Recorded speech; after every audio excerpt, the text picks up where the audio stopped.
Bueno, pues mi nombre es Carmen Rodríguez, soy farmacéutica comunitaria. He estado muchos años trabajando en oficina de farmacia, en atención farmacéutica. Y bueno, y también he estado pues bastante tiempo hasta ahora dando formación, ¿vale?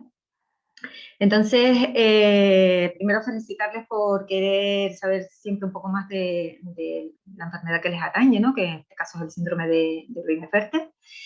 Y bueno, el objetivo de mi charla, el objetivo principal es darles a conocer en qué consisten las supuestas patologías que puedan padecer ustedes, porque en mi larga experiencia como farmacéutica en oficina de farmacia, lo que he observado es que los pacientes llegan a la farmacia para obtener su medicación y en realidad tú les preguntabas, bueno, ¿usted tiene diabetes? ¿Le han mandado alguna pauta de alimentación? Usted dice, no, tengo azúcar, el médico me manda unas pastillas, porque esto es así, aquí en Canarias por lo menos. El médico me manda unas pastillas, yo me las voy a tomar, pero claro, es que después ves que esa misma persona, pasado un tiempo, le empiezan a mandar medicación para colesterol y así sucesivamente. Entonces, ¿qué pasa? Que yo lo que he observado es, hablando con este tipo de personas, que no saben en qué consiste en su enfermedad, ¿vale? ¿Qué pautas tienen que seguir para mejorarla, sino para curarla, para mejorarla, ¿no? Y que tengan una mayor calidad de vida. Entonces, en eso se basa mi charla de hoy, en intentar que ustedes conozcan en qué consisten cada uno de los síntomas, en este caso de Klinefelter, que pueden padecerlos o no, ¿vale? Voy a hacerlo de forma muy general, pero por lo menos para que tengan conciencia de lo que les está pasando en ese momento, ¿vale? Bueno, esto yo creo que ustedes lo tienen más que visto y sabido, pero bueno, siempre se empiezan las charlas así. El síndrome fue descubierto por este señor, por Harry Klinefelter, en Boston, en 1942, y bueno, tras ver pues, el estudio de una serie de pacientes, no eran muchos en realidad, eran nada más que 9, y vieron que había unas manifestaciones físicas y conductuales pues que seguían un patrón determinado. Entonces, en ese momento se consideró como el síndrome de Klinefelter. En los años 50 ya es cuando se descubre que este tipo de alteraciones era debido a la presencia de un cromosoma X adicional, ¿vale? Constituyendo lo que es el XXY, que da nombre y origen a este síndrome. Y en los años 70 ya se empiezan a verificar cómo habían pues ciertos varones que presentaban pues este cariotipo genómico, y que se demostró que uno de cada 650 varones vivos pues presentaba este tipo de síndrome. Entonces, en la actualidad, pues ya se ha visto que los síntomas son muy variopintos, que no existe un solo patrón XXY, que pueden haber adicionadas más tipos más número de cromosomas X, y que bueno, y que los síntomas difieren pues notablemente de un cariotipo a otro, ¿vale? Y también lo que tenemos en cuenta es la carga hereditaria, genética, que tenga también esa persona, que eso es muy, muy importante a la hora de padecer pues ciertos síntomas, ¿vale? Entonces, las causas, pues todavía se sabe que es debido al X, pero ¿por qué ocurre esto? Bueno, esta anomalía es debido pues, a una anomalía, digámoslo así, valga la redundancia, en la división celular, que se llama meiosis, ¿vale? De las células reproductoras, tanto a nivel masculino como femenino. Bueno, el cromosoma X adicional se ha visto que proviene tanto del padre como de la madre, como acabo de decir, y que en estudios que se han hecho, pues casi un 53% procede del padre, un 44% de la madre, y pueden haber ciertos errores después de la división, que se han unido las dos células y forman el cigoto, ¿vale? Pero eso es intrauterino. La edad avanzada también de la madre, el tener mayor de 25 años, pues también influye porque entra dentro de lo que es la vejez celular, ¿vale? Las células no están como cuando teníamos 25 años o 20 años y pueden presentar algún tipo de malformación genética. Bueno, cuando nace el niño, con cromosomas XXY, puede ser que lo tengan todas sus células o puede ser que no lo tengan todas sus células, sino que parte de sus células también tengan el cariotipo 46 normal, que es el XY, ¿vale? Eso es lo que se llama el Klinefelter en mosaico. Existen otro tipo de variantes en el Klinefelter, que serían pues las que mostramos aquí, que serían con 48 cromosomas en vez de 47 cromosomas, donde hay más números de cromosomas X o bien de cromosomas Y, ¿vale? Bueno, hablamos mucho de cromosomas y en realidad muchas veces no se dice lo que es un cromosoma. De hecho, hay mucha gente que no sabe lo que es un cromosoma, ¿vale? La gente que es del ámbito científico, pues más o menos lo tiene claro, pero la gente de a pie tú le hablas de lo que es un cromosoma y te dice, ah, sí, en sí algo que está ahí. Bueno, pues vamos a empezar por la base, que es un cromosoma. ¿Qué me pasa a mí con este cromosoma? Y el cromosoma en sí es una estructura que se encuentra en todas las células, concretamente en una parte de las células que se llama núcleo, ¿vale? Y que está formada por estructuras filamentosas, como un hilo, ¿vale? Que contiene pues muchísima cantidad de cientos, incluso miles de genes. Está compuesta por la molécula famosa ADN, que el ADN es donde realmente está toda nuestra dotación genética, que puede manifestarse o no puede manifestarse, y en ellos reside pues la mayor parte de la información de un individuo que, ya les digo, se manifiesta o no. Este cromosoma, digamos, esta molécula tan grande se enrolla sobre sí misma y entonces da lugar pues, a esta estructura que vemos en pantalla, en forma de X, ¿vale? Que está unida por un centro, y que aquí están ubicados pues cientos de miles de cromosomas que se van a expresar o no se van a expresar, ¿vale? Bueno, ¿cómo podemos ver esos cromosomas así de forma real? Pues por un cariotipo. Un cariotipo es simplemente una analítica que se puede hacer a través de sangre, por ejemplo, el líquido amniótico, en donde se hace como una radiografía de los cromosomas que tiene esa persona, ¿vale? Que se han expresado pues, y han dado lugar pues, a su ser. Entonces vemos que existen 23 cromosomas que pertenecen al padre y 23 cromosomas que pertenecen a la madre, ¿vale? En total forman pues 40, o sea, hay 46 cromosomas y que se agrupan de dos en dos. Entonces vemos aquí los diferentes pares, ¿vale? Todos agrupaditos de dos en dos, y llegamos al último. El último es el cromosoma, el par de cromosomas sexuales. Entonces, en el caso normal, o sea, que no padece ninguna patología ni ninguna alteración en este último par, pues tendríamos una X y la Y, que correspondería pues a un chico. En el caso del Klinefelter tenemos la X y la Y, pero también tenemos una X adicional, como se puede ver ahí, ¿vale? Y tendríamos, pues en vez de 46 cromosomas, tendríamos 47. Las anomalías cromosómicas que ocurren, por ejemplo, en el gameto femenino, en la mujer, pues vamos a ver a qué se debe esto. Vale. Normalmente tenemos dos X, que corresponde a lo que es el cromosoma femenino, y este cuando se va a dividir, cuando se divide esta célula XX, en la primera división, lo que hace que, digamos que reparte su carga genética en otras dos células hijas. Entonces tendrán la mitad en una célula y la mitad en la otra. Y estas a su vez se van a dividir en otras dos, que van a hacer lo mismo. Reparten ese cromosoma en los dos filamentos. Se divide a la mitad y reparten dos filamentos. ¿Qué pasa cuando hay una anomalía?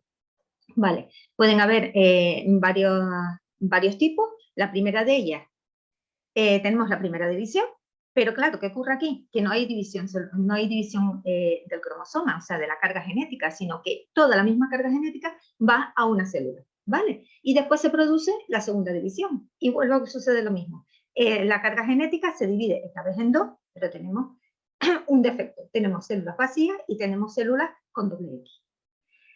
Otro caso, la primera división, genial, pero en la segunda división hay una alteración dándome lugar a una célula doble X, en otra no hay ningún tipo de cromosoma y hay otras dos células que están perfectas, que sería una X cada una. En el caso del hombre sería 3/4 de lo mismo. Tenemos aquí a la izquierda cómo se dividiría, pues, y daría lugar a los espermatozoides. Vemos que todos tienen la carga XY de forma normal, un 50% X y un 50% Y, pero vemos aquí cuándo se producen las alteraciones. Cuando se producen las anomalías, pues ocurre igual que en el caso de la mujer, ¿vale? Se produce la primera división, en el caso B, se produce la primera división, esa carga genética pasa a una sola de las células y esa misma carga genética pasa al resto. ¿Vale? Tendríamos ahí, pues, un cromosoma XY. En el otro caso, pues tendríamos 3/4 de lo mismo. En este caso, la carga sí es verdad que se divide en la primera división, tenemos una X y una Y, y después esa misma carga se vuelve a dividir perfectamente en lo que es la X, pero la Y tiene doble carga. ¿Vale? En el caso del Klinefelter, que sería la parte de arriba, la parte A, tendríamos lo que es la primera división, una doble carga de X y una Y normal, y en la segunda división tenemos dos espermatozoides con doble carga de X, ¿vale? Tenemos otro segundo caso en el que una de las X es perfecta, pero tenemos una XY. En ese caso, en la segunda división, tenemos que la X se divide perfectamente, pero en el caso de la XY, esa misma carga pasa a los dos espermatozoides, ¿vale? Y si eso se une con el gameto femenino, pues ya tenemos el síndrome declarado. El diagnóstico. Bueno, en estudios daneses se demuestra que solo se diagnostica pues, el 25% de los pacientes, ¿vale? Y de estos pacientes, solamente el 10% se realiza antes de la pubertad. La edad media más o menos de diagnóstico sería entre de 25 a 27 años, y en el diagnóstico prenatal existen varias formas de realizarlo. De forma habitual no se hace, porque no está legislado, pero sí es verdad que se puede hacer a través de un análisis de sangre de la madre, o bien de las mucosas bucales. En este caso es un método no invasivo, se mira lo que son los cromosomas, que ya vimos lo que era, y se analiza. ¿Qué pasa con este método? Pues que no es fiable al 100% y puede dar lugar pues, a riesgos de falsos positivos. Después otro tipo de método que es más invasivo y que, bueno, tiene sus riesgos porque pone un riesgo de aborto, y que generalmente se suele hacer no porque queramos saber si el niño tiene pues alguna anomalía genética, sino simplemente porque hay otras causas en juego, como por ejemplo la edad de la madre, mayor de 35 años en el momento del parto, pues se hace lo que es una amniocentesis. Antes de nacer, pues se retira lo que es el fluido, entre la semana 15 y 20 de embarazo, se retiran células de líquido amniótico y entonces se examinan y se hace un cariotipo. En este caso, pues tenemos la certeza de que el niño pues, va a ser Klinefelter o no va a ser Klinefelter, porque van a aparecer, como vimos en la diapositiva anterior, pues los 23 pares de cromosomas, ¿vale?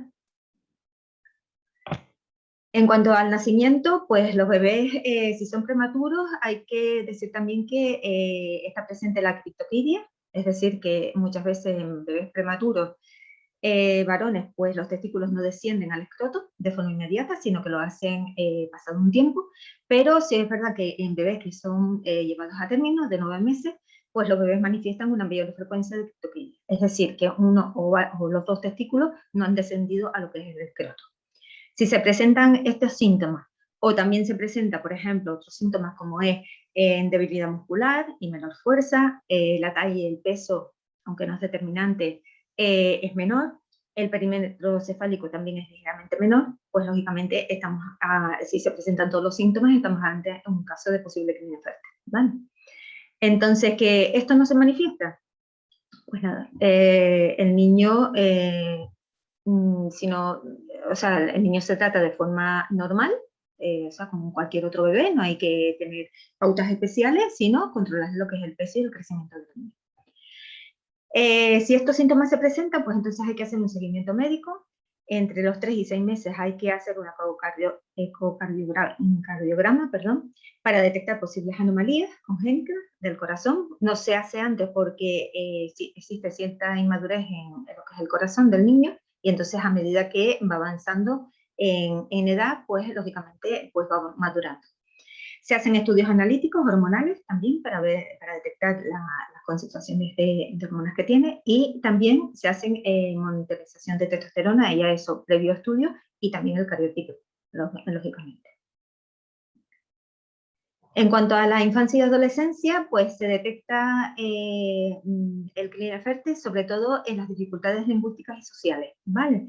Los niños, pues, generalmente suelen presentar problemas de aprendizaje en la lectura, en la escritura, la ortografía, incluso en el lenguaje hablado y a veces en las matemáticas, ¿vale?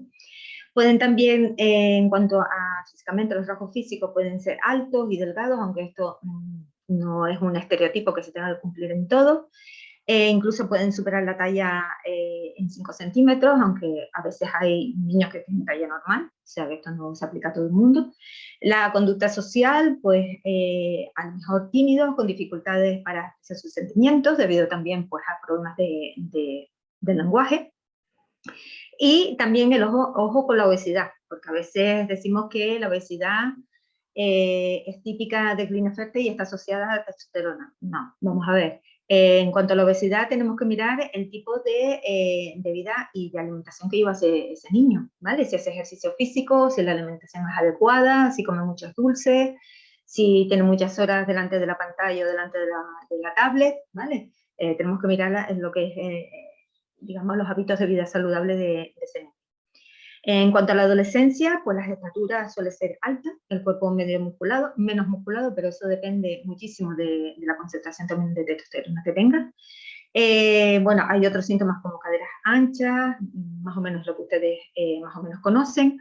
Los huesos se vuelven un poquito más débiles siempre y cuando el niño esté controlado en el tema de la testosterona. Esto se deja más bien para personas mayores que no se le ha detectado el síndrome y llevan años y años sin índices de testosterona adecuados, ¿vale? Menor nivel de energía se suele asociar pues a lo mejor a algún problema inmunológico, puede ser enfermedad autoinmune, que suele ser muy frecuente, o bien puede ser también a la testosterona. Eso tendríamos que analizarlo. En cuanto al menor tamaño de los genitales, eso hay que matizarlo muchísimo porque el niño en la pubertad todavía, por reglas generales, tiene los índices de testosterona adecuados, ¿vale? Entonces el desarrollo a nivel de pene y a nivel de testicular es el adecuado. Retraso es la pubertad o pubertad muy adelantada, eso también tenemos que tenerlo muy en cuenta, menos vello facial y corporal, y la obesidad. Como en el caso anterior, pues habría que mirar si corresponde generalmente al síndrome o si en realidad es por los malos hábitos de vida saludable.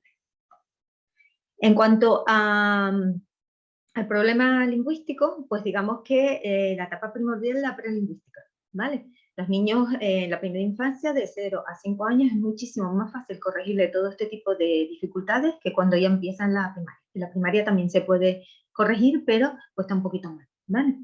Entre el 60 y el 80% de los niños presenta dificultades en la escritura, en la lectura, en la expresión y en el razonamiento aritmético. Y también tienen problemas de dislexia, ¿vale? La dislexia, pues lógicamente puede variar, puede ser una dislexia menor que prácticamente sea imperceptible o una dislexia que sea muchísimo más acusada, ¿vale? Porque toda la dislexia no es igual.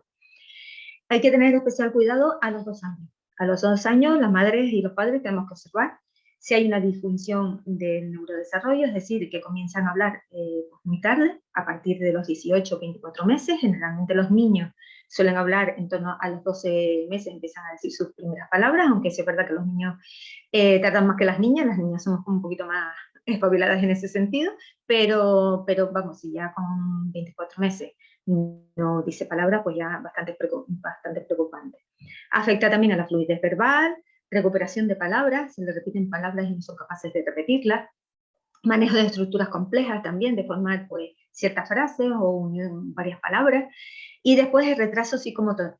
Eso también es importante antes de la edad escolar, es decir, son niños que igual presentan algún retraso a la hora de caminar, ¿vale? Los niños por regla general pues caminan a partir de los 12 meses. En adelante pues hay algunos que tienen un poquito más de retraso, otros un poco más de adelanto, de los 9 meses, pero en realidad a partir de los 12, 14 meses ya el niño teóricamente tendría que empezar a caminar. Bueno, se ha hecho una comparativa entre las características clínicas a nivel de retraso del lenguaje con normal bueno, niños que tengan el síndrome de Klinefelter, y solamente se ha visto, como ven en pantalla, que la diferencia está simplemente en las relaciones pobres y solitarios, que en el caso de Klinefelter no las tienen cuando son niños. Son niños que se relacionan bien, ¿vale? En cuanto al retraso de los primeros hitos del lenguaje, como es el balbuceo, los primeros intentos de decir fonemas, papá, mamá, este tipo de hitos, pues está retrasado, retraso del comienzo de caminar, déficit en el lenguaje sobre todo expresivo. Aquí hay que matizar también que muchas veces no es que los niños no sepan hablar, o sea, no intenten hablar, sino que también a veces tienen dificultades en los músculos faciales, en los músculos faciales y en el manejo también de la lengua, a la hora de articular lo que son fonemas. ¿Por qué? Porque hay una ditonía de lo que es los músculos faciales que necesitan para articular lo que es ese fonema, ¿vale? También la búsqueda de palabras es de bajo nivel, ¿vale? Dificultades gramaticales expresivas, problemas en el habla, pobre alfabetización y graves limitaciones en la memoria verbal. La atención puede ser baja también y torpeza motriz, es decir, que les cuesta la motricidad gruesa, es decir, los movimientos pues a la hora de caminar, a la hora de la expresión corporal y demás, pues también están disminuidos, ¿vale? En cuanto a la educación primaria, pues aquí si no se corrige en lo que es la infancia, la primera infancia, pues lógicamente vamos a tener problemas, sobre todo a nivel de la lectura, la expresión, tanto oral como también la expresión escrita, y muchas veces también en el contexto de entender los mensajes. Es decir, el niño no es que padezca sordera, ni que no entienda lo que se le está diciendo, sino que tarda un poquito más en comprender lo que se le quiere decir, ¿vale? Entonces, por eso es muy importante actuar en etapas tempranas, porque así el logopeda, que es esencial en este caso, nos va dando pautas no solamente de tratamiento a nivel cuando vayamos de consulta, sino también a nivel tanto escolar, que lógicamente en este caso hay que comunicarlo al colegio, que el niño padece este síndrome y por lo tanto tiene pues ciertas dificultades, ¿no? Para tener sus capacidades y habilidades al 100%. Entonces, aquí se le instaura lo que es pues, una dotación curricular de acuerdo con sus carencias, ¿no? Y con sus dificultades, para que su ritmo de aprendizaje sea el adecuado, sino también en casa. En casa es muy importante saber cómo hablar a los niños, saber el ritmo en que se le tiene que hablar, tiene que ser despacio para que él lo vaya comprendiendo y también para que nos imite, porque los niños aprenden todo por imitación, ¿vale? Y hablarles de forma adecuada. La educación secundaria, entre 12 y 16 años, pues si no se corrige esto desde un principio, las alteraciones lingüísticas siguen existiendo, dificultades para obtener buenos resultados en muchas materias también, dificultades para relacionarse con sus iguales también, porque se sienten como un poquito en desventaja, ¿vale? Porque el aislamiento social, esto se lleva a aislamiento social, abandono escolar, también muchas veces, baja autoestima y problemas de conducta y ansiedad, ¿vale? Porque no van al mismo ritmo que los demás, bueno, su ritmo de aprendizaje es diferente. Entonces, el diagnóstico temprano y un programa de atención temprana es básico en todos los aspectos, en pediatría, endocrinología, si nos presenta a lo mejor una pubertad pues acelerada, en vez de entre 9 y 11 años, pues a los 8 años, ya tendremos que mirar eso, qué es lo que está pasando. El neurólogo también, por posibles problemas a nivel neurológico que pueda tener. El psicólogo también, problemas de conducta, también nos indica, y sobre todo el apoyo tanto en la escuela como también familiar. Familiar es súper importante. En cuanto a comportamiento también, la falta de atención o intentar que la atención se centre en lo que realmente les importa, hiperactividad en muchos casos tienen efectos autistas también, inmadurez, inseguridad también, timidez, dificultad para relacionarse, que ya lo he comentado, problemas de adaptación social, muchas veces también por la frustración, ¿no? Que supone todo esto, el que los demás vayan a un ritmo diferente al mío, o que yo no me pueda adaptar de forma adecuada, y también el problema de la depresión. En edad adulta joven, pues también tenemos que mirar el tema de la infertilidad, ¿vale? La zoospermia no es que no tengan espermatozoides, sino que muchas veces están ahí, pero que no salen en el líquido seminal, porque hay una serie de problemas. Y en adultos, pues tenemos que están tratados, lógicamente, desde la tierna infancia y que no han tenido un seguimiento médico adecuado, pues pueden haber pues, fallos hormonales, testiculares, disfunción, alteraciones endocrinas, cardiovasculares, autoinmunes, temblores y niveles bajos de testosterona, ¿vale? Que esto es prácticamente lo que vamos a ver ahora. En cuanto a las causas más importantes de mortalidad, tenemos las enfermedades del sistema cardiovascular, están predispuestos, tienen mayor predisposición que la gente que no tiene esta alteración cromosómica. Y bueno, el riesgo de muerte es un 25%, enfermedades del sistema respiratorio un 23%, enfermedades endocrinas y metabólicas un 10,5%, y después tenemos otras como son cáncer de mama o tumores mediastínicos con un 10,5% y otras anomalías congénitas, ¿vale? Como enfermedades autoinmunes. En cuanto a las enfermedades cardiovasculares, tenemos que las enfermedades cardiovasculares congénitas no suelen ser tan frecuentes como en otros síndromes, como por ejemplo el síndrome de Down. El síndrome de Down tiene un 53% de posibilidades de tener este tipo de enfermedades congénitas, ¿vale?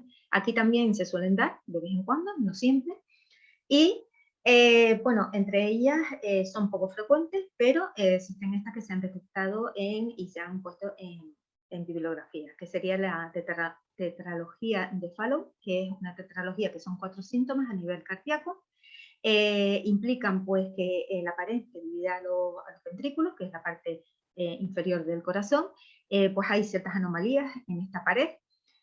También hay un engrosamiento de los ventrículos, de las paredes de los ventrículos, ¿vale? Y también existe pues una estenosis a nivel de la arteria pulmonar, y la arteria aorta está colocada en un lugar diferente al que tendría que estar ubicado, ¿vale? Son cuatro anomalías que son bastante complejas. Después tenemos defectos también en, digamos, los tabiques que separan tanto los aurículas como los ventrículos, ¿vale? Tenemos, por ejemplo, también un claro ejemplo es el defecto del tabique auricular, en la que vemos ahí que hay como una especie de orificio que comunica las dos aurículas, ¿vale? Con lo cual se está comunicando la sangre arterial con la sangre venosa.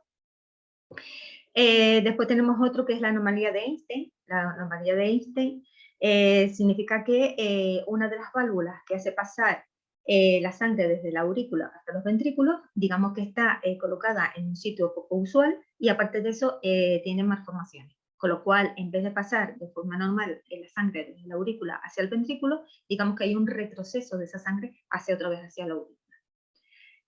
Por último, una de las patologías que se han visto que son más frecuentes sería el prolapso de la válvula mitral, que sería la parte izquierda del corazón, ¿vale? Esta válvula lo que hace es, como la otra, como la tricúspide, pasar pues, la sangre desde la aurícula al ventrículo. En este caso hay una malformación en esta válvula.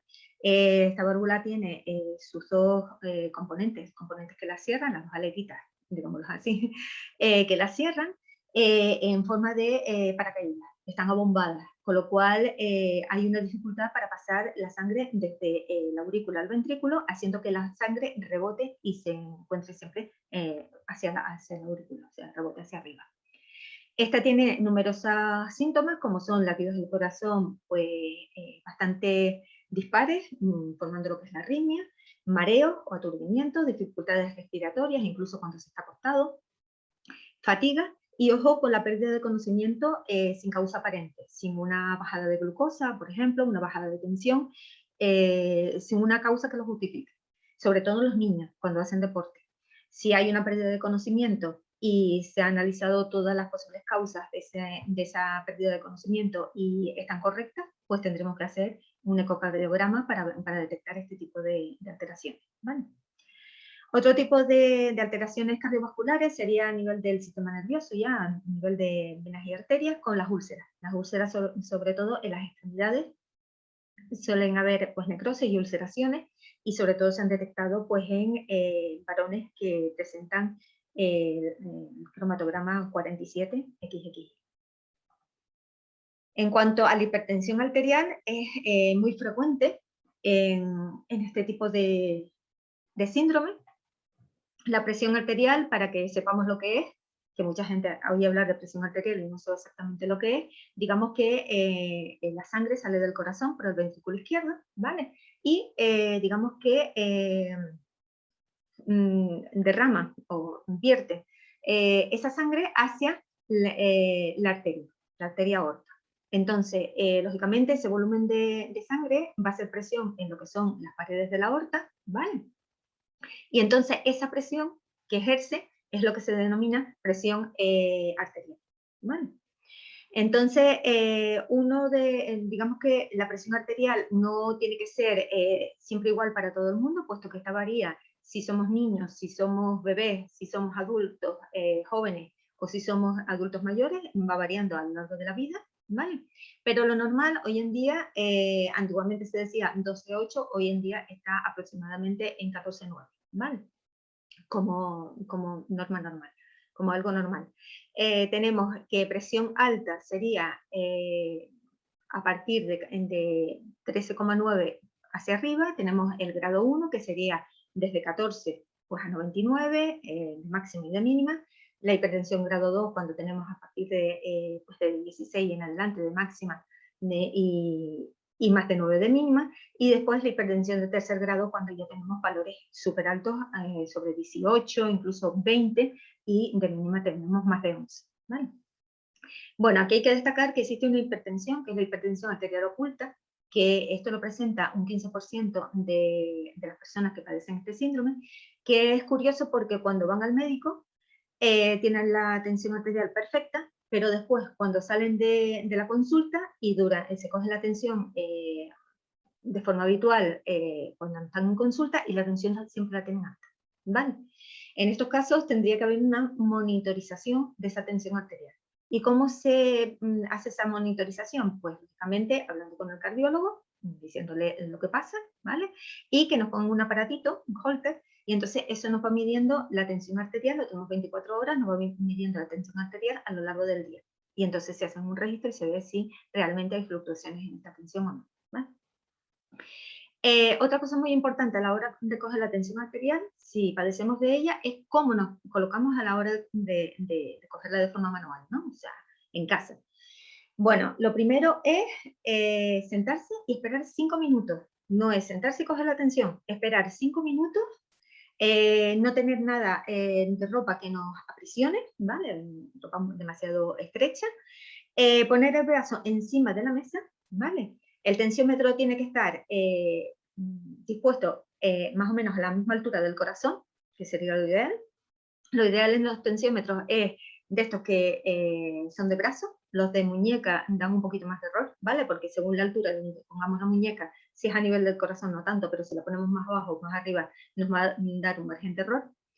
Y no cruzarse las piernas ni hablar, ¿vale? Porque todo eso nos va a influir en la tensión arterial. La forma adecuada de coger la tensión arterial es haciendo 3 medidas, no una sola. Hacemos 3 medidas y hacemos después la media de cada una de las medidas. Es decir, la tensión arterial máxima, cojo los 3 valores, los sumo y los divido por 3. Ya tengo mi tensión. Y la mínima, 3 cuartos de lo mismo. Lo sumo y lo divido por 3. Y tengo la tensión. Y esa tensión es la que realmente tengo, ¿vale? No cogerla una sola vez. En cuanto a los factores que, digamos, que influyen en la tensión arterial, tendríamos la alimentación y el estrés, fundamental, porque la alimentación hoy en día, desgraciadamente, tenemos mucho donde elegir, comemos lo que nos gusta y no lo que realmente es beneficioso para nosotros, ¿vale? Y después influyen otros factores de riesgo bastante importantes, como es la edad, mayor de 50 años, antecedentes familiares de hipertensión, antecedentes de enfermedades renales también, que suben muchísimo la tensión, diabetes, colesterol y triglicéridos altos, inactividad física, etc. ¿Vale? Bueno, tenemos otra de las patologías, que es el aneurisma, que también pertenece a las patologías cardiovasculares, que el aneurisma en sí es la dilatación anormal y localizada en los vasos sanguíneos, tanto venas como arterias, o en el corazón. ¿Vale? Bueno, la causa, pues digamos que es la desintegración de lo que es la pared de esa vena o de esa arteria. Generalmente están constituidas por 3 capitas, una encima de la otra, y digamos que pueden sufrir pues algún tipo de deterioro, ¿vale? Y en el caso del corazón, pues adelgazamiento de las paredes del corazón. Bueno, la aterosclerosis es un factor de riesgo para la creación de las aneurismas. ¿Por qué? Porque la aterosclerosis lo que hace es que deposita el colesterol malo, LHD, en las paredes de las arterias y también de las venas, y lo que hacen es que, digamos, las solidifica, es decir, las vuelve rígidas, con lo cual un aumento de tensión arterial que vimos antes provocaría la ruptura de esa pared arterial y, por consiguiente, una hemorragia, ¿vale? Y si eso se localiza a nivel cerebral, pues la verdad que es bastante complicado. Otros factores serían antecedentes familiares también, de aneurisma, factores genéticos también, hiperlipidemia, es decir, niveles de colesterol altos en sangre, la hipertensión que lo acabo de nombrar, fumar, diabetes y también la obesidad, ¿vale? Entonces tenemos que este aneurisma se puede formar en varios formatos, digámoslo así. Uno, el que tenemos el segundo, paso normal, segundo, aneurisma sacular, que simplemente el aneurisma se produce en una de las paredes, en un lateral de las paredes de la vena o de la arteria. Vale. Este tipo de aneurisma lleva en sí pues la creación, lleva en sí pues la presencia de trombos, ¿vale? Es muy, muy importante tenerlo localizado y tenerlo controlado porque digamos que ahí se está creando un trombo. Que ese trombo después puede emigrar a través de todo el organismo y puede dar lugar después pues, a una embolia, ¿vale? Y la ruptura de ese vaso. Después tenemos otro tipo de aneurisma, que sería cuando ese aneurisma se produce en ambos lados de las paredes de la arteria.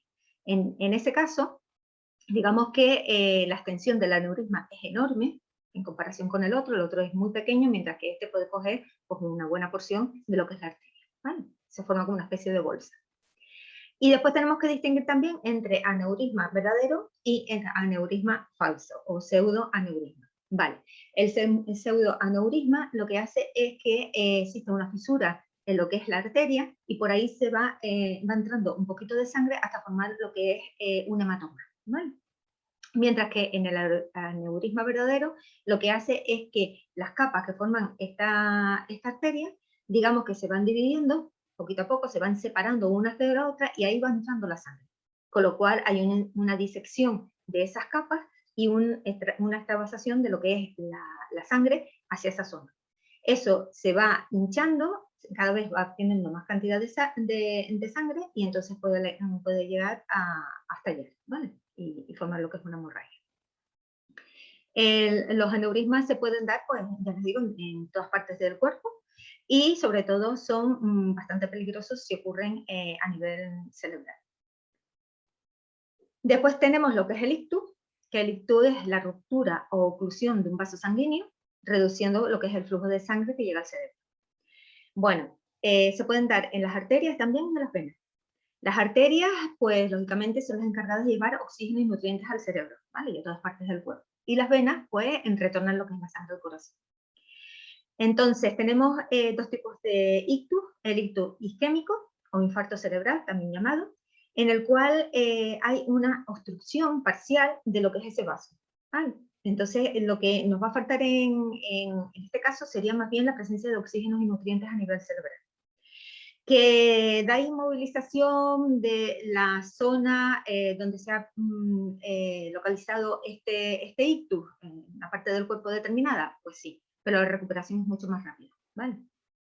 Después tenemos el ictus hemorrágico, o hemorragia cerebral, que es la ruptura del vaso.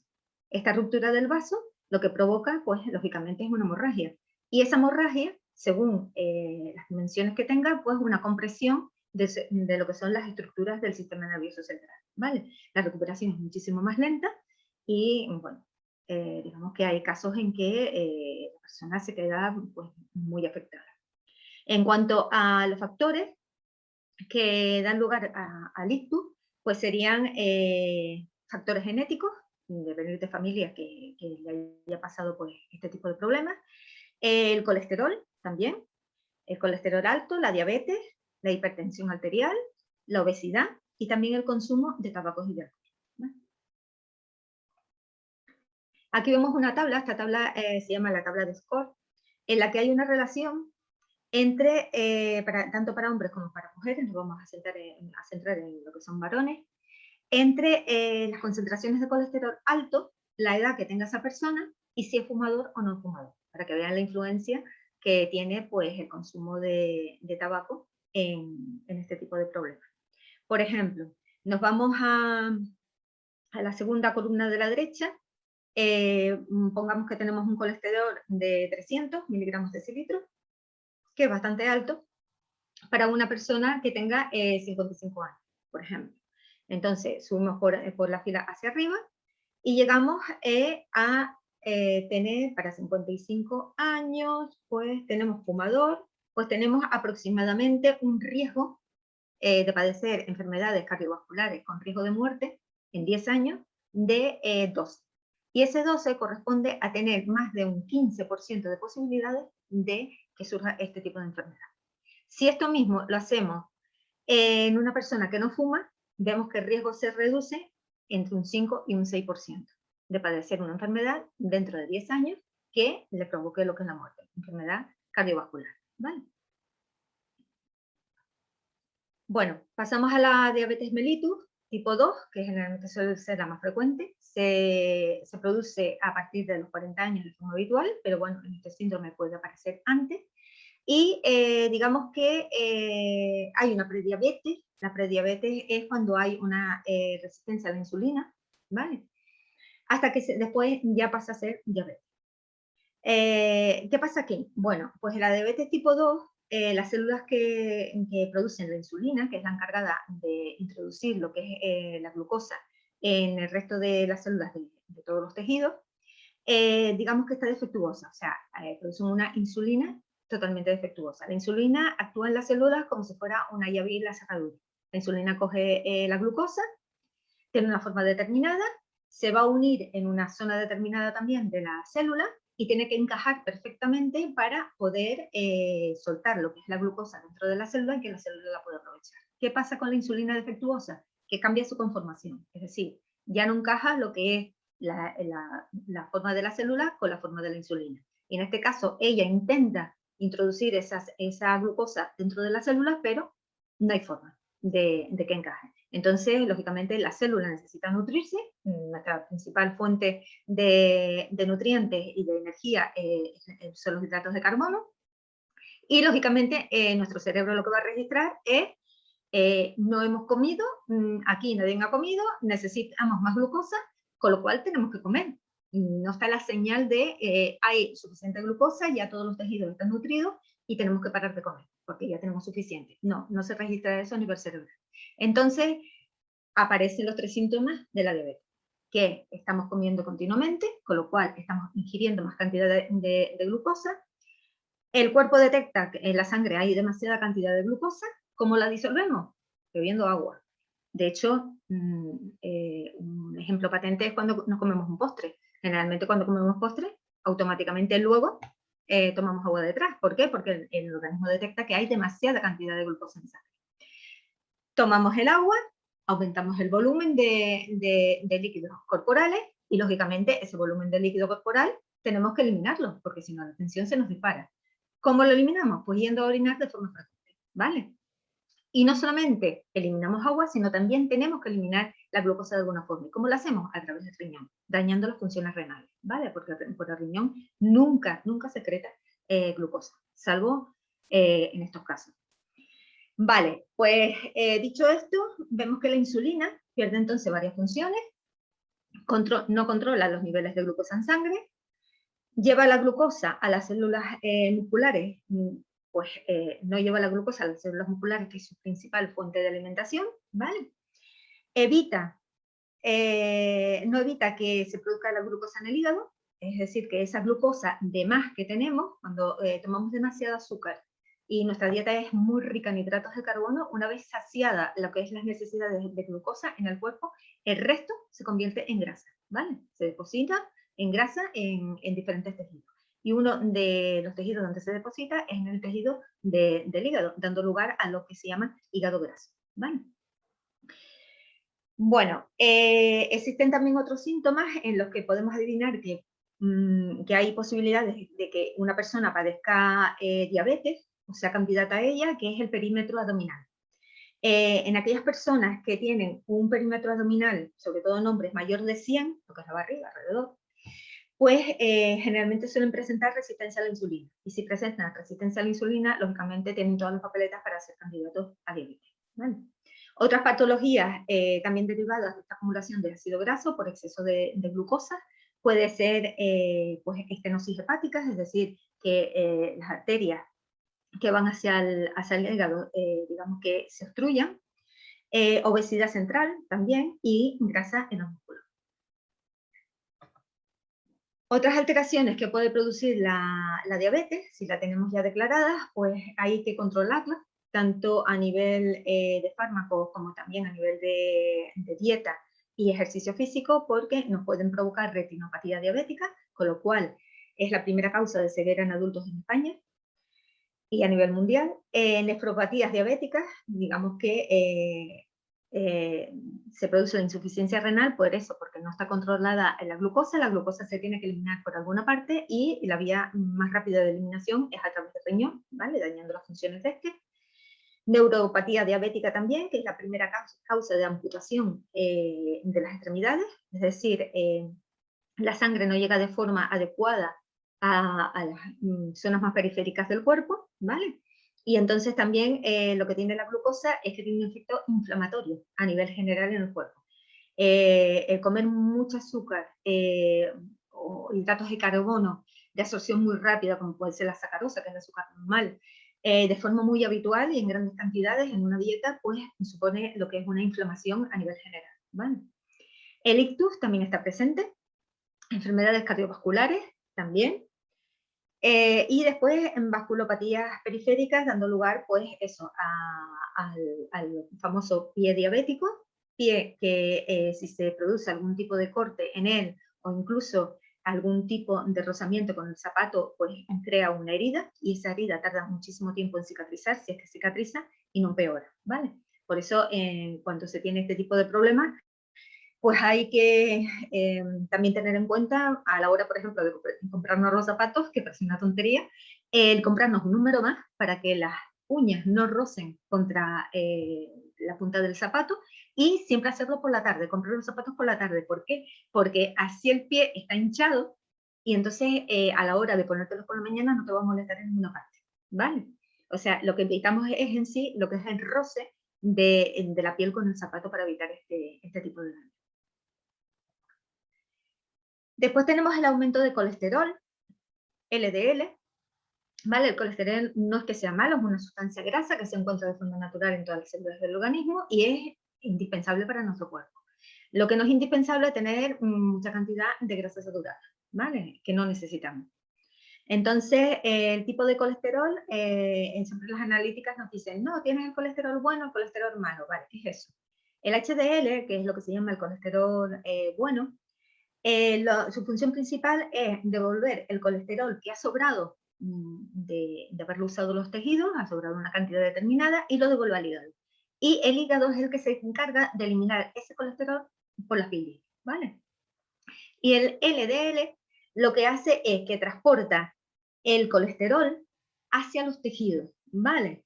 Entonces, un exceso de este LDL, si está muy alto y el HDL está bajo, lógicamente este LDL se acumulará. ¿Y dónde se va a acumular? Pues en las arterias, sobre todo en las arterias y las venas.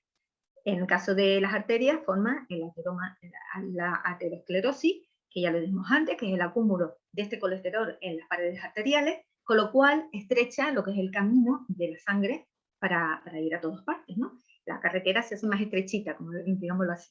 Entonces, en este caso, pues, ¿qué puede dar? Si hay un exceso de LDL, infartos, incluso ictus, ¿vale? Que ya lo vimos anteriormente. Bueno, nos dicen que tenemos el colesterol alto, que tenemos hiperlipidemia. Bueno, ¿qué es eso? Pues pueden haber varios tipos. Hiperlipidemia combinada, que es cuando el colesterol y los triglicéridos están altos, por ejemplo, el HDL pues, menor de 40 miligramos y el LDL mayor de 100.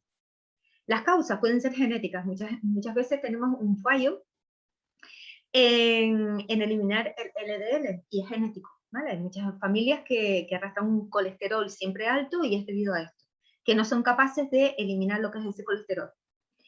Después tenemos hiperlipidemia por aumento de LDL, mayor de 100 solamente, y después tenemos otra que es por alta concentración de triglicéridos, también, mayor de 900 miligramos. La LDL está normal y el HDL sí es verdad que está bajo, ¿vale? O sea, como vemos, tenemos diferentes combinaciones. En cuanto a los trastornos metabólicos llamados pues el síndrome metabólico, muchas veces nos dicen, no, es que usted tiene síndrome metabólico, vale, ¿y qué es eso? Vale, pues ya hemos visto todo lo que conforma el síndrome metabólico, que son las patologías anteriores. Síndrome metabólico es cuando tengo presente en mí más de 3 o 5 componentes.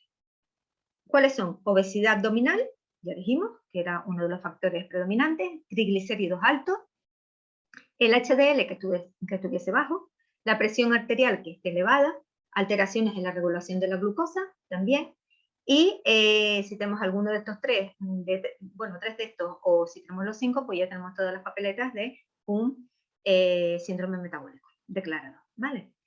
Vemos que el perímetro abdominal es uno de los elementos claves. ¿Por qué? Porque si tenemos mucho perímetro abdominal, tenemos mucha grasa intraabdominal. Y bueno, la grasa es buena porque interviene, ya lo hemos visto, en lo que es en sí la composición corporal, pero también sirve para colocar lo que es cada uno de los órganos en su sitio y de esta forma no se muevan, ¿vale? Eso también. Alrededor de los órganos siempre hay grasa, de tal forma que los sostienen y los tienen en el sitio adecuado.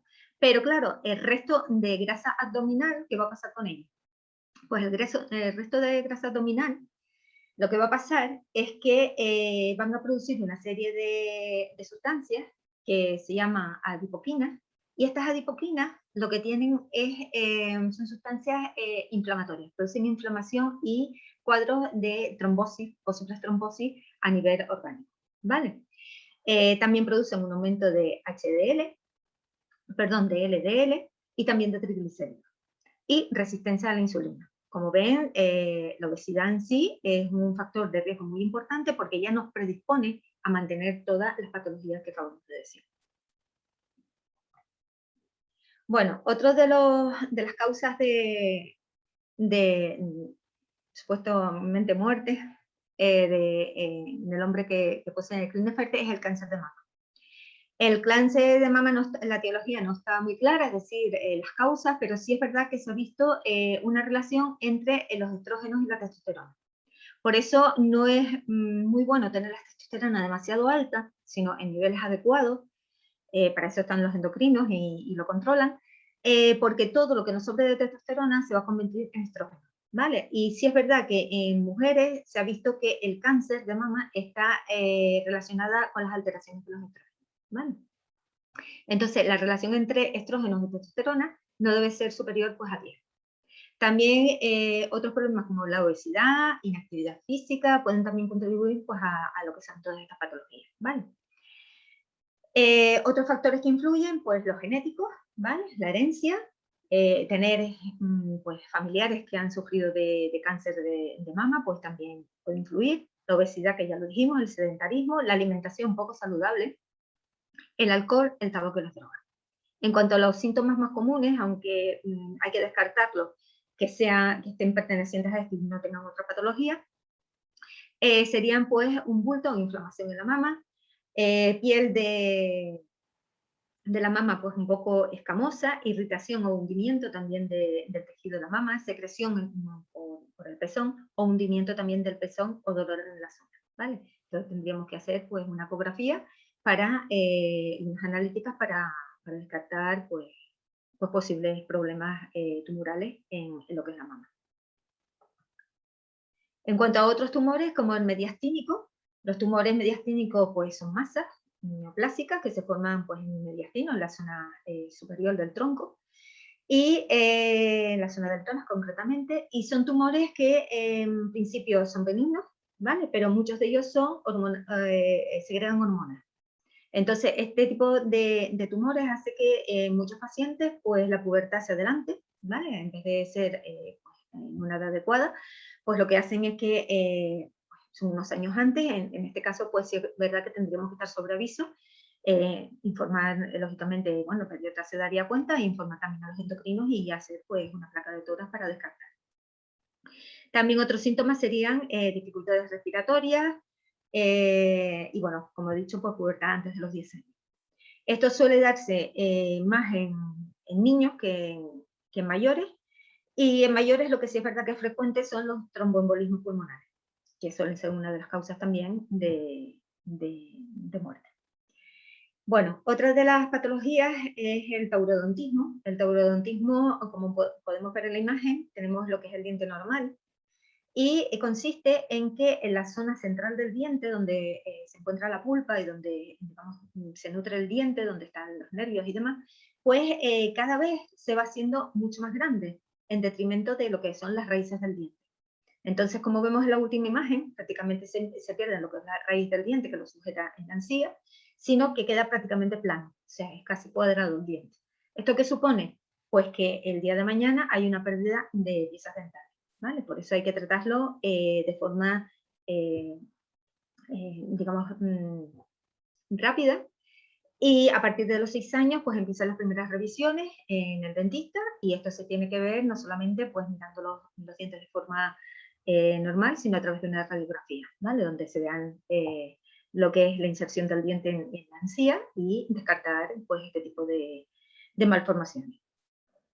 También hay que decir que este tipo de patologías lo que cursa también es con un esmalte un poquito débil, con lo cual hay que tener cuidado con las ingestas de azúcar y la higiene bucal que tenga el niño. Bueno, pasamos a lo que son enfermedades autoinmunes. Las enfermedades autoinmunes como el lupus eritematoso son enfermedades del sistema inmunitario en el cual el cuerpo lo que hace es que ataca tejidos sanos, sin razón ninguna. Él los ve como algo que hay que eliminar y hasta que no lo elimina crea defensas y hasta que no lo elimina no está tranquilo, ¿vale?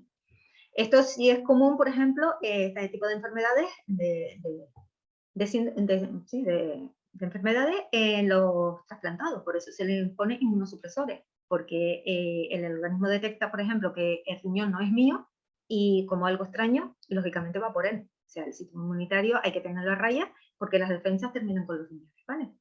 Pero en este caso no ocurre eso, en este caso son tejidos que tenemos nosotros propios y que el sistema inmunitario los detecta como extraños. Bueno, este ataque puede efectuarse sobre la piel, las articulaciones, los riñones, el cerebro y otros órganos. En el caso de personas que padezcan el síndrome SK, pues es 14 veces más frecuente que en otras personas que no lo padezcan. Bueno, en cuanto a la sintomatología es muy variada, desde inflamaciones, que suele ser lo más habitual, tanto en articulaciones, tendones, piel, otros tejidos como riñón y otros órganos, hasta anemia, caída del cabello, presión arterial elevada, etc. ¿Vale? Porque estamos viendo que hay una inflamación bastante fuerte en todos estos tejidos. En cuanto al origen, pues no se sabe realmente. Puede ser origen genético, como en este caso, que tenemos ahí una alteración cromosómica.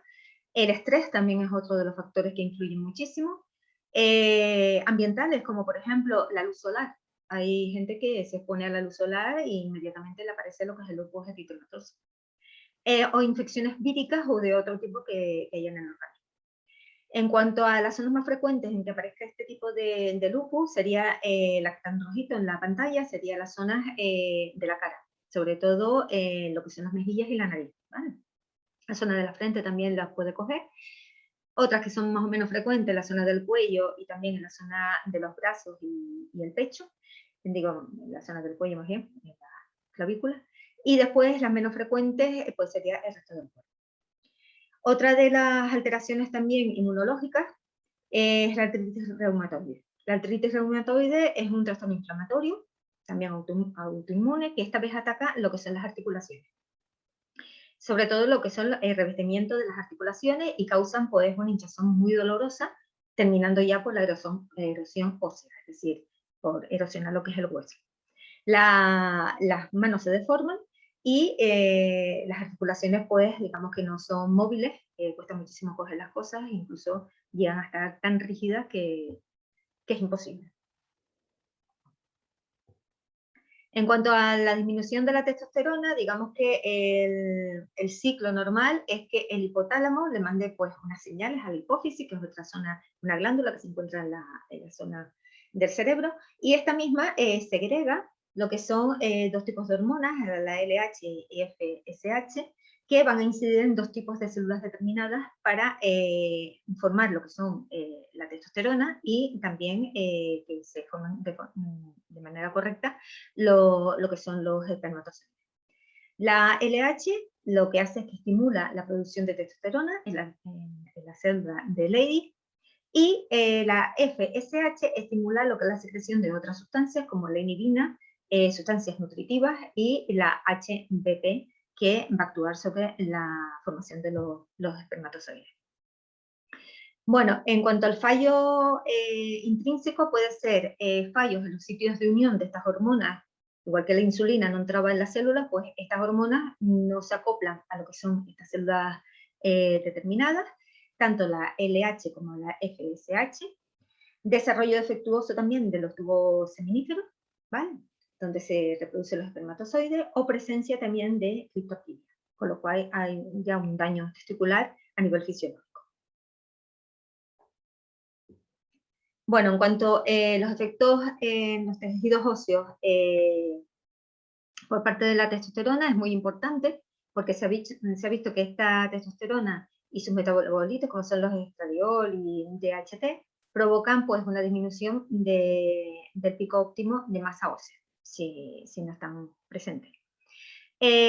Producen diferentes tipos de enfermedades. Tenemos la osteoporosis, tanto de la columna como también en fracturas de cadera, que suele ser lo más habitual. La escoliosis también, que es cuando la columna, digamos, no tiene sus curvaturas normales, sino tiene más curvaturas que las que debe, con lo cual hay bastantes problemas, sobre todo dolor de espalda, y hay que corregirlo desde niños, ¿vale? Con ejercicio. Y interviene también en lo que es la matriz mineral, que está forma lo que es un 75% del peso del hueso.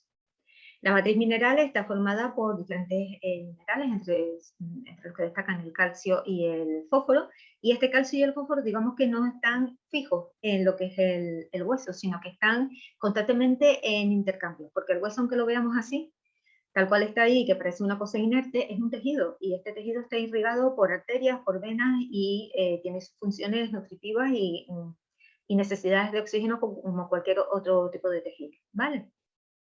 Entonces, el hueso lo que tiene la particularidad es que hay una remodelación constante del hueso, es decir, cuando, por ejemplo, nos partimos un hueso, pues él automáticamente tiene células que reparan ese hueso, lo hacen crecer y reparan la fractura. Hay otras células que lo que hacen es que van disminuyendo el hueso, lo van haciendo cada vez más delgado. Eso ocurre cuando aparecen numerosas enfermedades que cursan con desgaste óseo. Tenemos también que los bajos niveles de testosterona afectan al metabolismo óseo, actuando sobre todo en hormonas que regulan lo que es el nivel de calcio, a nivel de la calcitonina, por ejemplo. La calcitonina se encuentra pues, en niveles bastante bajos. Y también se produce en este tipo de pacientes la osteopenia, aunque ya les digo que la osteoporosis y la osteopenia hoy en día son enfermedades muy comunes y no hay que tener pues, un síndrome de SK para padecerlas, ¿vale? Sobre todo con la vida que llevamos y la alimentación que tenemos. Y la osteopenia, pues digamos que no es en sí una enfermedad, sino es una concentración reducida de mineral. Aquí tenemos una fotografía de un hueso normal, existen dos tipos de tejidos en el hueso, el tejido que lo recubre y el tejido poroso, que es el que realmente está dentro de lo que sí es el hueso. Tenemos normal, donde vemos que los orificios son muy pequeñitos, mientras que en la osteoporosis esos orificios se van haciendo muchísimo más grandes, con lo cual hacen que el hueso sea muchísimo más frágil y que esté más predispuesto a sufrir fracturas. Bueno, con esto terminamos lo que son las posibles enfermedades y sintomatologías que pueden padecer el SK. Y pasamos a las pruebas diagnósticas. Las pruebas diagnósticas para determinar si existe o no este cariotipo, pues tendríamos el análisis cromosómico, que sería el cariotipo que les enseñé antes, en el cual se extrae el ADN del núcleo de la célula. Se extraen todos los cromosomas y se mira si efectivamente en el último pues hay presencia de un cromosoma X más. Después tenemos las pruebas hormonales. Las pruebas hormonales se hacen mediante un análisis de sangre, ¿vale? Donde se miden las diferentes concentraciones de testosterona, pero eso lo tiene que pautarlo lo que es el endocrinólogo, ¿vale? Y el semiograma, o también llamado REM. El semiograma es la obtención de una fracción de semen para su análisis y para mirar, pues, la calidad de los espermatozoides, ¿vale? Y la fertilidad que tenga, en este caso, pues, el paciente.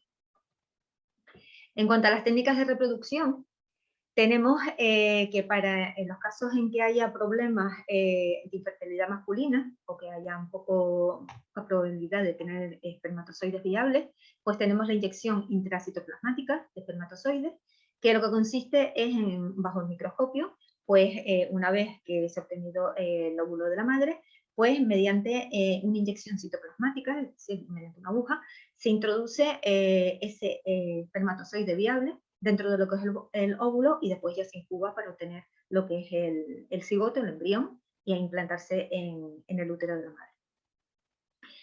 El semen que se les traiga al paciente, pues digamos que se puede, tanto si es en la pubertad o también ya personas adultas, pues se puede conservar. ¿Y cómo se conserva? Pues la criopreservación. La criopreservación del semen consiste en, primero, analizar la muestra de semen, ¿vale?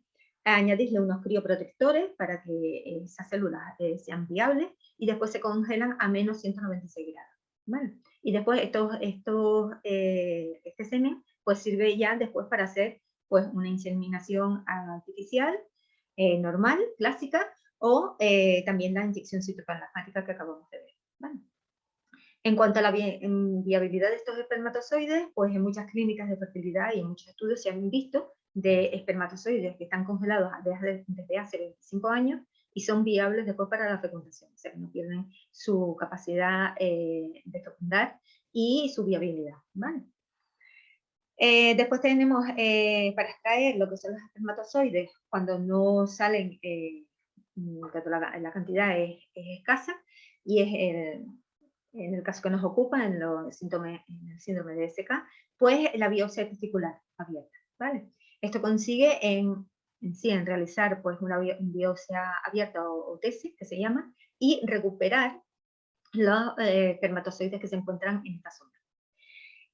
Consiste pues eso, en incisión en la piel del testículo para extraer los espermatozoides y luego pues es una operación, se cierra y demás. Esta operación pues lógicamente necesita consentimiento informado y más si son chicos muy jóvenes en las que se va a averiguar la fertilidad que puedan tener y se tiene que lógicamente decirle para qué es, en qué consiste el síndrome y bueno,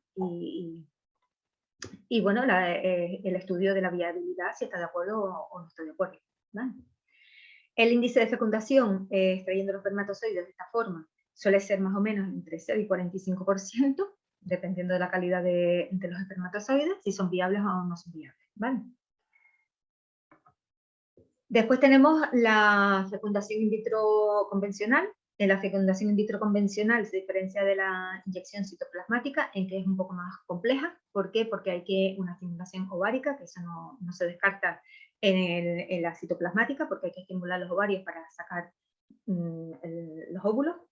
Después se hace la punción folicular, con lo cual se extrae el semen. Una vez que se ha extraído el semen, lógicamente ya se ponen en contacto lo que es el óvulo con el semen, hasta que se produce la fecundación. Una vez que se produce la fecundación, se cultivan lo que son estos embriones, y entre los 5 y 3 días de haberse cultivado este embrión, y son viables, pues ya se transfieren a lo que son el útero. Después tenemos la criotransferencia. Vale, la criotransferencia es la congelación de estos óvulos, que a lo mejor pues, no se han utilizado todos, porque generalmente se suelen implantar más de un óvulo, ¿vale? Porque uno solo igual no es viable, incluso a veces se trasplantan hasta 4 y 5 óvulos, porque la mayoría de ellos degeneran, no se implantan, y a lo mejor pues uno sí. Entonces, si tenemos bastantes cantidades de embriones, estos embriones también se pueden congelar, ¿vale? Y se pueden ir utilizando en toda la etapa reproductiva de lo que es la pareja. Si quieren más hijos, pues simplemente no tienen que volver a realizar todo el proceso, sino simplemente cogiendo estos embriones e implantándolos, pues ya se lleva a cabo la fecundación. ¿Y estos embriones se implantan así de buenas a primeras? Pues no, existen unas pruebas diagnósticas preimplantación, ¿vale? Que una vez que se ha hecho pues, este tipo de técnicas, tanto la inyección citoplasmática como las técnicas convencionales, según la disponibilidad que tengamos de óvulos y espermatozoides, pues esta técnica lo que hace es que una vez que los embriones se han formado, pues los analizamos como son realmente. Entonces desechamos aquellos que tengan anormalidades para evitar ser transferidos y que volvamos a tener pues otra persona que tenga el mismo síndrome, ¿vale? Y se implantan aquellos que son viables y que genéticamente pues no tienen defectos genéticos, ¿vale? Después de que se hace esta biopsia que es a nivel de embrión, pues se mandan los resultados a las 48 horas y ya se decide si se procede a la implantación y se notifica pues la viabilidad de estos embriones. ¿Vale? Y bueno, y hasta aquí mi charla de síntomas de Klinefelter, de SK. Espero que les haya servido, que por lo menos les haya aclarado pues algunos de los síntomas si no los tenían claros, y bueno, decirles que no solamente hay tratamiento farmacológico, que también hay pues otros tratamientos como los hábitos de vida saludables, como ejercicio físico, nutrición, etcétera, ¿vale? Que también podemos aplicarlos, que poquito a poco pues nos ayudan a superar esto o por lo menos a que se lleve de la misma manera, ¿vale? Si tienen alguna pregunta o...